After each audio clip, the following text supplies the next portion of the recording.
करतो। हा दिवस सर्वांना एकतेचा संदेश देतो। 15 ऑगस्ट हा दिवस भारतीय इतिहासातील अत्यंत महत्त्वाचा दिवस आहे।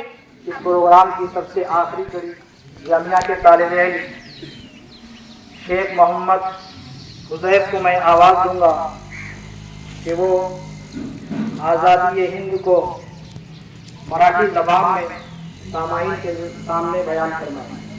अस्सलामु अलैकुम व रहमतुल्लाहि व बरकातुहू। माझा नाव हुज़ैफ आहे। आज 15 ऑगस्ट आपल्या देशाचा स्वातंत्र्य दिन आहे। हा दिवस सर्व भारतीयांसाठी खूप महत्त्वाचा आहे। आपला भारत देश 15 ऑगस्ट 1947 रोजी स्वतंत्र झाला। 15 ऑगस्ट हा भारताचा एक राष्ट्रीय सण आहे। या दिवशी देशभक्ती गीते म्हटली जातात। मला हा दिवस खूप आवडतो।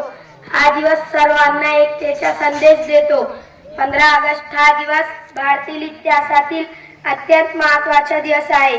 आपला भारत देश 15 ऑगस्ट 1947 रोजी इंग्रजांच्या गुलामगिरीतून मुक्त झाला।